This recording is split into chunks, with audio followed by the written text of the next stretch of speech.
Hey guys, welcome back to Clownfish TV. This is Neon. I am here with Geeky Sparkles. Hello. It is time for another daily dose of dismal Disney. We're going to talk about Bob Iger losing the magic, wondering why he came back to Disney. A lot of us are. The picture is just, I can't get past the photo. This is from Bloomberg. Has Bob Iger lost the magic? And then we're going to talk about why you should sell your Disney stock, because it might not get better. Even though it's gotten a lot better since Nelson Peltz rumors came out. Yeah, so there's definitely something going on. So Nelson Peltz, for those of you who missed the memo, missed the video yesterday, Nelson Peltz is back.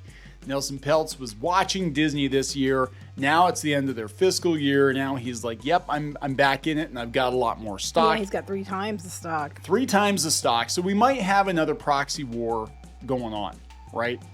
So when people are dropping it, he's probably grabbing it. He's probably grabbing it all up. I have all the stock now. I am inevitable. Right. I am the Senate. Peltz. I am the Senate. He's going to snap away Bob Iger. So we're going to talk about this because now all of a sudden everybody's turning on Bob Iger. They've been turning on Bob Iger since the strikes.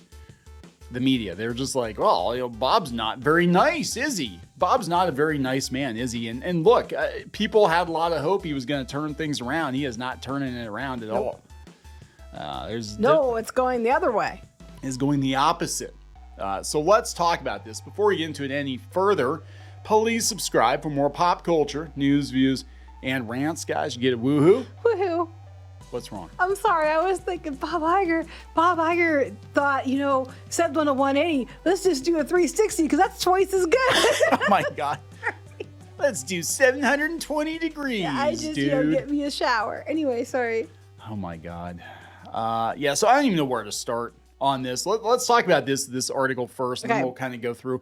Bob Iger can't save Disney, according to Investor Place. Sell your Diz stock now. If Bob Iger was going to save Disney, he would have done it by now. He's been there a year. And we wondered when there was no successor announced. We're like, And then, oh, look, he's staying on. Yeah. So they're basically talking about all the problems that Disney has had. And of course, we're creeping up on that investor call for the year end. And they said a lot of the problems were inflicted by Iger. They were. They said that Iger's solutions are not going to put Disney back on the right track. He's focused on small changes, such as implementing layoffs and copying Netflix by cracking down on password sharing. Which cost him a lot of subs, by the way. He is partnering with Penn Entertainment on sports betting, represented the right strategy, but the wrong tactics. So it's like, okay, people were like, oh yeah, he's going to do betting. No, it's not working out. He will not sell, I'm adding this, he will not sell ABC. Yeah, like he put it out there that he was going to sell it. Now it's like, oh no, it's not the right time. Yeah, and he's got new problems. They said parks have been Disney's only bright spot. The unit's operating income jumped 11% year over year, $2.42 billion last quarter, but now the revenge travel trend is slowing. And he's like, yeah, we're going to spend $60 billion in parks over the next decade. Yeah, the revenge travel is slowing because people don't have the money, because everything else went up. Like, you showed me a video where the one guy was at Costco and he had the same items with a year apart, and the price differences were really, really ridiculous. Yeah. I know when I got a cart full of stuff the other day, it was like $170 and there wasn't that much in it. And it's just the prices are just going up and people's incomes are not.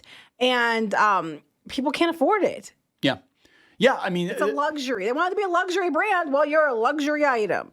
Well, that's just it. People can't afford basic necessities now. And now your stocks are doing shit, so everybody lost their money there too. Way to go. Yeah, probably wiped out a lot of people's savings or retirement. I know that there were a couple of years ago, what was it? Some teachers or something, or nuns or something. They were angry. Nuns. It was nuns. Nuns were on the warpath with Disney because they were like, hey, this is a big chunk of our investment for our retirement, and you've just like obliterated our stock value because you're doing a bunch of stuff you shouldn't be doing. It was a couple of years ago. It was nuns. She got the ruler out and just wrapped them across. That was before the pandemic, though, wasn't it? I don't remember. Yeah, I think so. They were questioning about some choices. Anyway.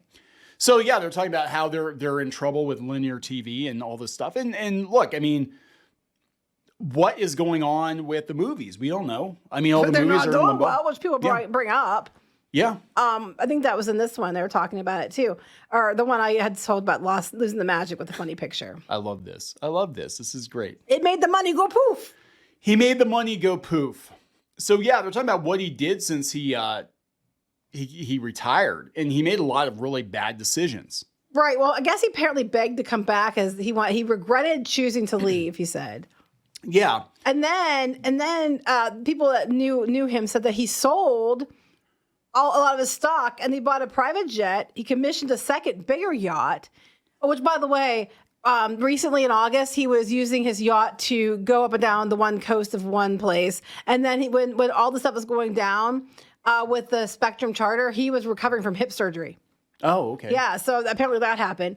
He ruled out running for president when his family shot down the idea, but he remained open to serving in Biden's administration, maybe as an ambassador to China. Nothing but got happened. nothing. He planned to sail the world with his wife, Willow Bay, but she was busy running the University of Southern California's journalism school.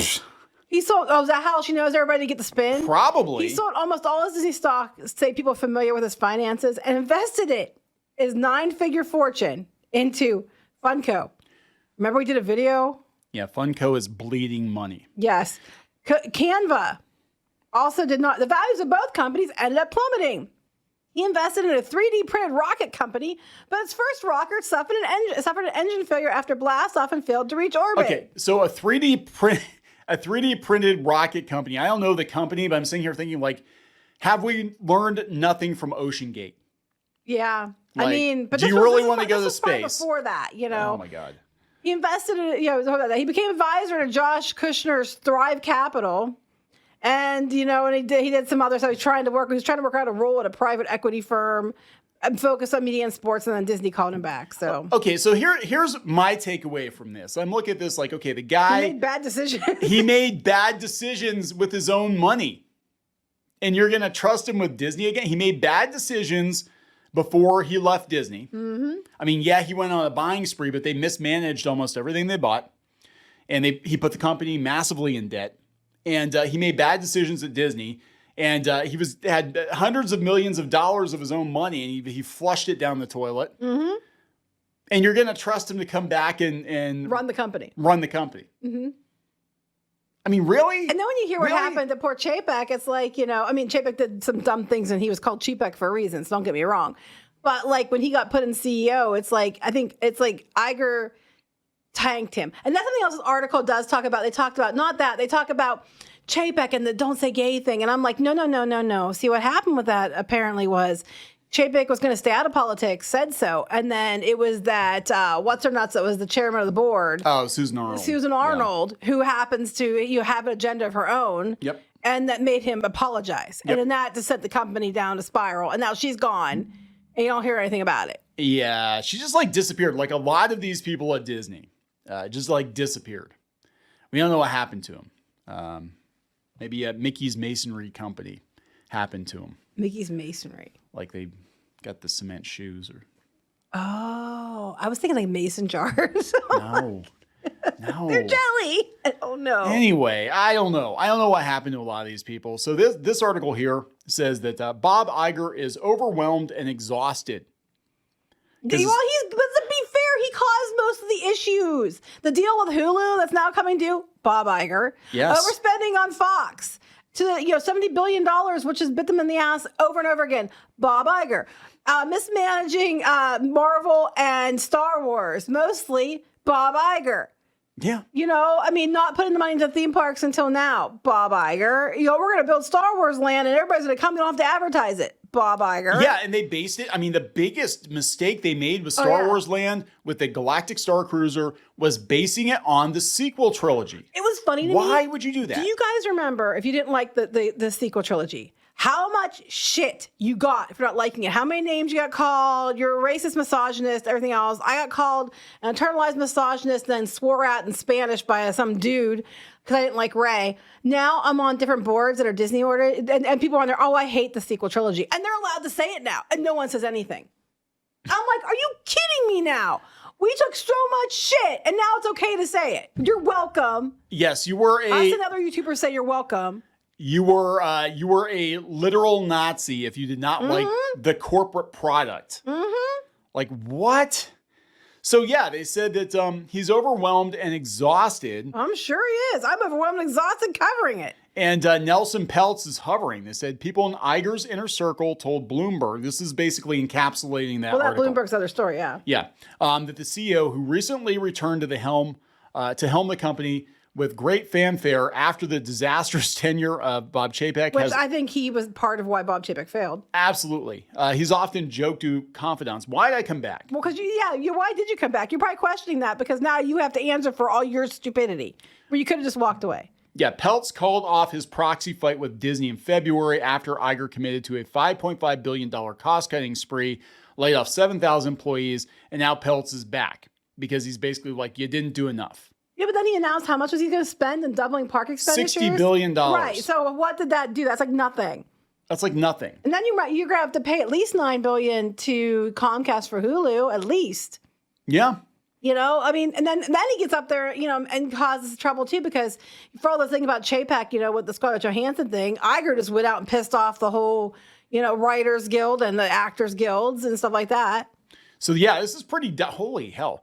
Peltz and his team at Triumph Fund Management decided to boost a stake in Disney from 6.4 million shares to 30 million shares as the company's stock continued to decline over the summer. That makes Triumph, which has over $8.5 billion under management, one of Disney's largest investors with the stake valued at some $2.5 billion, and sets Peltz up to finally get those board seats. This is bad news, guys. So he basically, I think he was like, fine. Okay, you think you got her in control. I think this guy he knew they were going to run it into the ground. And he's like, fine, we'll just wait till you tank the, Yeah, when the stock went down, he probably bought it up, but he's been probably buying it up for a while because he probably, well, what's worst case scenario? You know, it doesn't go back up and you get a board seat. What's the best case scenario? It goes back up and you make money. So it's a win-win for them. Yeah, they said last Wednesday, Disney's stock closed at $78.32 a share, the lowest in 9 years. It's almost like, what, $85 now? Yeah, it's almost, Yeah, it's almost back up to $85 since Peltz, the rumor about Peltz came out. And Peltz we trust. Well, I don't know if I would go that far. I don't know if I trust him either. I'm just saying. I just think this is going to be, it's interesting. It's telling. The investors are circling. They're circling like buzzards. They're going to pick 85. at the carcass of Disney.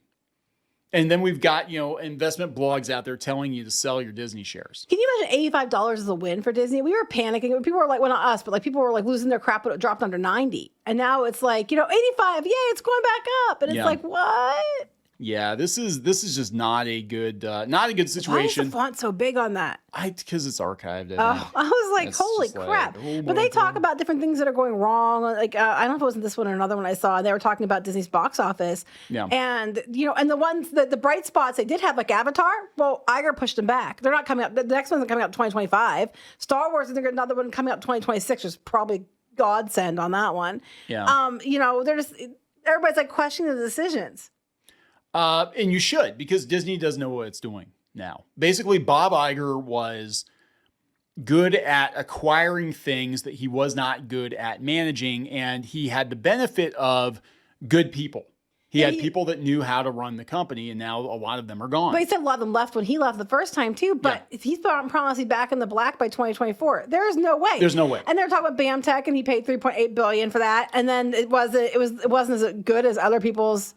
Yeah, you know? So let's talk about Disney Plus. Let's talk about the ridiculous amount of money they spent on Disney Plus. And I brought this up before.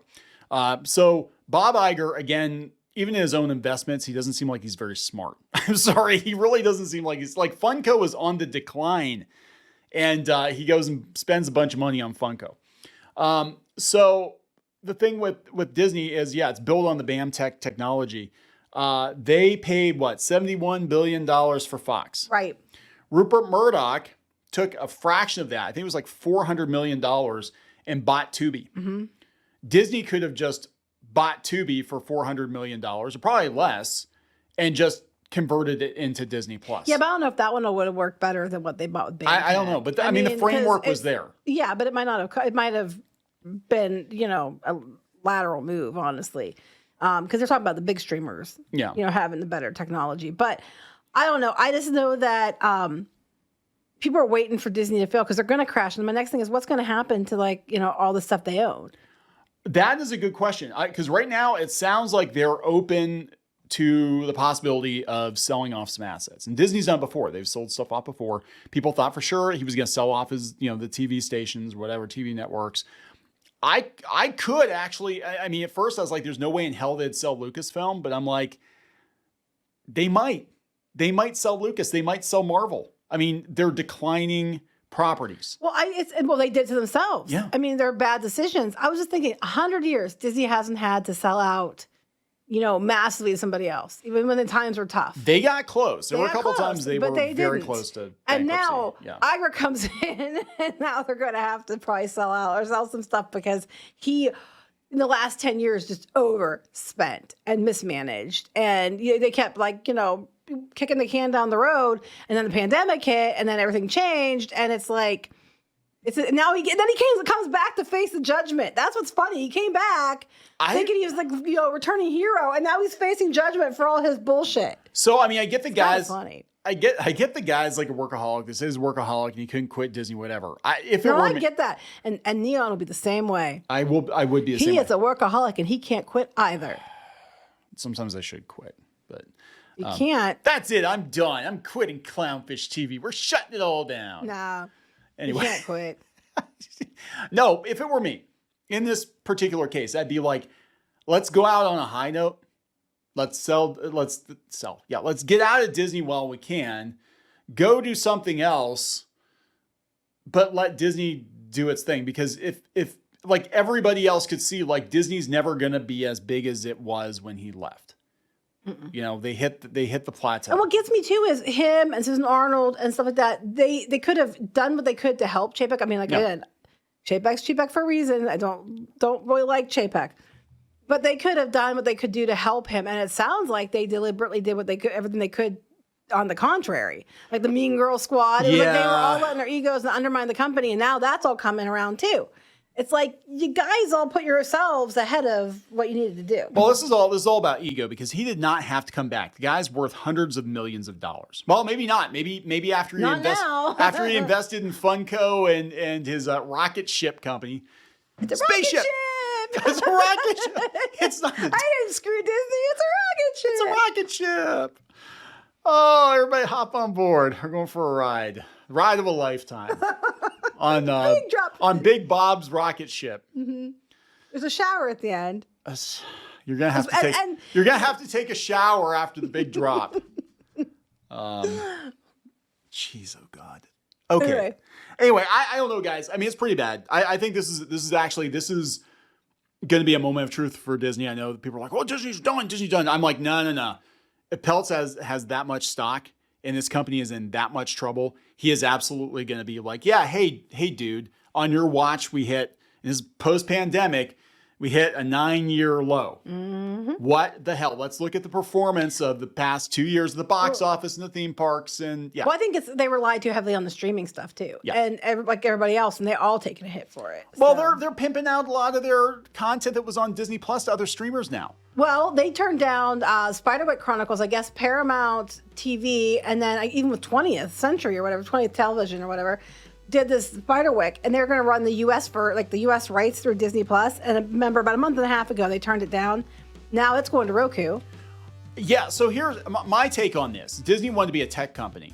That's not smart. Disney is a content producer. Disney needs to focus on making really good content and running its theme parks. Just make good content. I think they've given up on good content. Well, that's it. They need it. You want to get to your core. You want to get to your core business, Bob, because he says he wants to do that. Give all the other shit up. You're not good at it. Okay? You're not good at it. You don't need to be a streaming tech company. Other people can handle the technical aspect of it better than Disney ever could. What you need to do is focus on getting Disney back on track and making the best damn content that you can for the biggest audiences you can, and then merchandising the hell out of it, and people will gladly buy your merchandise because they love your shows and your movies again. Mm-hmm. And then make the theme parks good. That's all you got to do, and you'll be fine. I think they basically Icarus themselves. They're like, we're going to be the biggest thing out there. We're going to be big in tech. We're going to be a big movie studio. We're going to do all these movies. We're going to buy all stuff. We're going to be big. And you really just got to pare it down to like, what is Disney known for the most? And it's always been the content. Now it's drama. You're known for the drama and the failure. The Disney difference is not what it used to mean. Not what it used to mean. Anyway, we're going to wrap this up. Yes. Please subscribe for more pop culture news, views, and rants, guys. We'll talk later. Bye.